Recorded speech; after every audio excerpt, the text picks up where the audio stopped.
আসসালামু আলাইকুম। আমার পাঠঘরের আরো একটি সেশনে আপনাদের সবাইকে স্বাগতম। আজকে আমরা কথা বলবো খাদ্য অধিদপ্তরের 1791 পদের নিয়োগ বিষয় নিয়ে।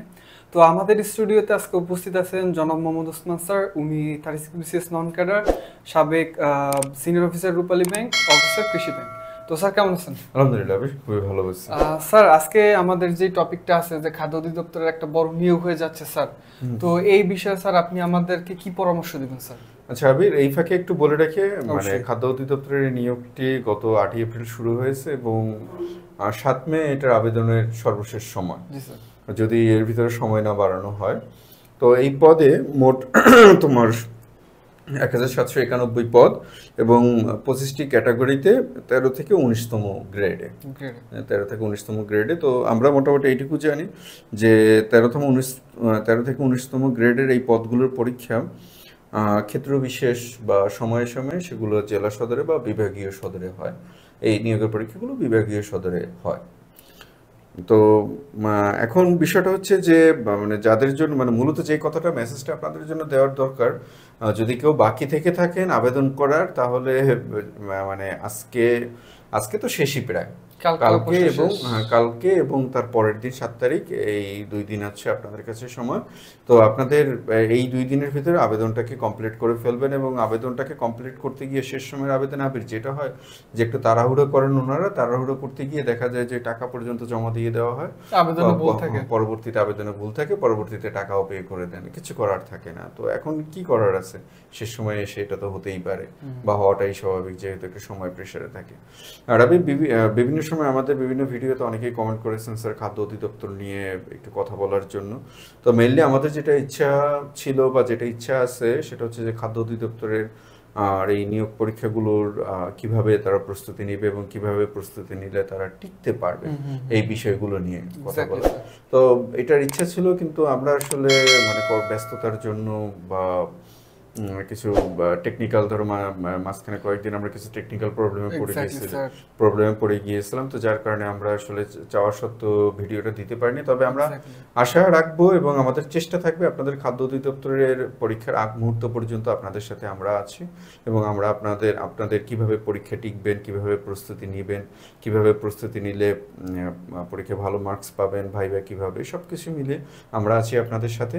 এবং এই ফাঁকে আমি আরেকটা কথা বলে রাখি, যেটা যে আমাদের তো মানে যে মানে বিশেষায়িত যে কোর্সগুলো আছে, যেমন ধরো এনটিআরসি, প্রাইমারি, বিসিএস, তারপরে খাদ্য, এগুলোর প্রত্যেকটা প্রস্তুতিতে একটু না একটু ফাঁকা থাকে, কোথাও না কোথাও একটু মানে একই রকম ভাবে হয় না সবগুলো প্রস্তুতি। এখন মানে নির্দিষ্ট করে যদি তোমার খাদ্যের প্রিপারেশন যদি নিতে হয়, তাহলে সেই ক্ষেত্রে কি রকমের প্রিপারেশন তারা নিতে পারে এবং কিভাবে প্রিপারেশন নিলে তারা টেকার নিশ্চয়তা বা কিভাবে নিলে তারা টেকার সম্ভাবনাটা তাদের বাড়বে। ও এই ফাঁকে আমি আরেকটু ইনফরমেশন দিয়ে রাখি, বা এটা কিন্তু পুনর্নিয়োগ বিজ্ঞপ্তি, অর্থাৎ আগের যে বিজ্ঞপ্তি সেই বিজ্ঞপ্তিটাকে বাতিল করে নতুন করে বিজ্ঞপ্তিটা দেওয়া হয়েছে।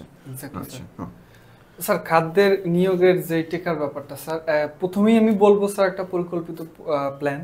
তারপরে যেটা হচ্ছে সেটা স্যার দেখা গেছে খাদ্যে ম্যাক্সিমাম কোশ্চেন রিপিট হয় স্যার। রিপিট হয়। তো এই রিপিটেড কোশ্চেনগুলো কোথা থেকে হয়, কিভাবে হয়, কোন প্যাটার্নের কোশ্চেন আগের বার হয়েছে, এবার কি হইতে পারে, এই জিনিসগুলো অ্যানালাইসিস করে ভালোভাবে পড়লেই দেখা যায় স্যার প্রিলিতে টেকা স্যার কোনো ব্যাপার না। আর আমি যতটুকু দেখলাম স্যার মৎস্যের যে পরীক্ষাটা কিছুদিন আগে হয়েছে, ওইখানে বাংলা 15টাই রিপিটেড, আমাদের শীট থেকে কমন আছে। এক্স্যাক্টলি 15টাই রিপিটেড স্যার। এখন এখন বিষয়টা হচ্ছে যে ধরো আমরা যে প্রশ্নগুলো দেখেছি, এবং আমি আগের একটা ভিডিওতে আমরা বলেছিলাম যে আমাদের এসআই এর পরীক্ষায়, গত 2025-এর এসআই এর পরীক্ষায়, যে আমাদের 1 পাতা বা 1.5 পাতা শীট থেকে প্রায় 95%-এর মতো কমন রিটেনে, তাও রিটেনের মতো জায়গায় কমন এসেছিল। তো এটা যদি অন্য কারোটা যদি পড়তো তাহলে তো বুঝতেই পারতেছে। আর যেই কারণে আমরা সবসময় চাই যে আমাদের একটাই উদ্দেশ্য, যেহেতু শিক্ষকতা পেশাকে বেছে নিয়েছে আলটিমেটলি আদার্স অপশন থাকা সত্ত্বেও, তো চাই যে কিছু করার জন্য। এখন তোমার বিষয়টা যে রিপিটেড কোশ্চেনের কথা তুমি যেটা বললা, রিপিটেড কোশ্চেন আমি তো কমন ফেলতে পারবো। আর তুমি যদি মানে কোন একটা জব সলিউশন ধরো, প্রায় 2 লাখ 2.5 লাখ প্রশ্ন আছে, আরো বেশিও আছে এখন তো স্যার ওই প্যাটার্ন বুঝে তারপরে আপনার এখন 2 লাখ প্রশ্ন, এটা মানে ওই গল্পটা আবারও বলতে ইচ্ছে করতেছে। আচ্ছা বলেই ফেলি, সেটা হচ্ছে যে ছাত্রকে জিজ্ঞেস করছিলাম যে তোর প্রিয় পাখি কি বলছে স্যার ভাজা মুরগি। তো এইটা হলো আমাদের হাতে সে ভাজা মুরগি, খুবই পাতলা একটা শীট, দেখতেই পাচ্ছেন একদম পাতলা। আর এগুলো শীট, আমরা বই বলবো না, বই বাজারে অনেক বই আছে, আমরা এগুলোকে শীট বলতেছি, আমাদের হ্যান্ডমেড শীট। শুধু আপনাদের প্রিন্টিং কস্টটা কমানোর জন্য আমরা এগুলোকে টাইপ করে দিচ্ছি, যাতে ফন্ট ছোট করা যায়, যাতে প্রিন্টিং কস্ট কমে। এরকম একটা পাতলা বই আপনি নেবেন, পড়বেন আর পরীক্ষায় টিকবেন। এক্স্যাক্টলি। আর যদি না টেকেন এসে বইয়ের পয়সা তো নিয়ে যাবেনই, আর এরপর মানে প্রচলিত আইনে যে জেল জরিমানার বিধান আছে সেটা করে যাবেন। স্যার বুঝতে পারছি। না এটা আবির, কথাটা হচ্ছে যে তুমি 2 লাখ 2.5 লাখ প্রশ্ন তুমি মানে এখন আমি তোমাকে যদি বলি যে তুমি সংসদ বাংলা একাডেমি ব্যাকরণ মানে সংসদ বাংলা একাডেমি অভিধান পড়ো, অভিধান আছে, সবই তো আছে ওর মধ্যে, 10,000 20,000 ওই জায়গা দিতে কম। তো তাহলে তোমার যত প্রশ্ন আছে গ্রামার সংক্রান্ত, ব্যাকরণ সংক্রান্ত, আমি যদি বলে তোমাকে অক্সফোর্ড অ্যাডভান্স ডিকশনারি পড়তে, সেটা কি পসিবল? সব পসিবল না, সেটা পসিবল না, কারণ এটা হচ্ছে 13 থেকে 19তম গ্রেডের চাকরি। এখানে এত কিছু যাদের হার্ডকোর প্রিপারেশন আছে, যাদের তাদের বিষয়টা তো ভিন্ন, কিন্তু যাদের হার্ডকোর প্রিপারেশন নেই তারা করবেনটা কি? এক্স্যাক্টলি, তারা কি করবে? আমি এইটুকু বলতে পারি যে ভাই আমাদের শীত থেকে হুবহু গিয়ে দেখবেন যে ম্যাথ সহ কমন পড়ছে, যদি পারেন ম্যাথের উত্তরটাও মুখস্থ করে, যদি আমি এটা বলি না মানে ধর করতে প্রবলেম হয় বা না পারেন হুট করে যদি আমি এটা করতে বলি না, এটাই হলো কথা আমাদের। তো যাই হোক, সর্বশেষ কথা হলো যে আপনারা যারা এখনো ফর্ম পূরণ করেননি তারা ফর্ম পূরণ করে ফেলুন, অর্থাৎ আবেদন কমপ্লিট করে ফেলুন।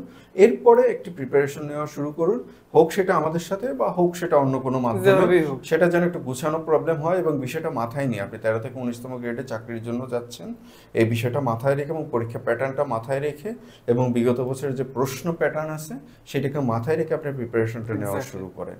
অর্থাৎ প্রত্যেকটা চাকরির যেমন ভিন্ন, তার প্রিপারেশনও কিছুটা ভিন্নতা থাকে। তো সবার জন্য শুভকামনা, সবাই ভালো থাকবেন, আজকে এই পর্যন্ত।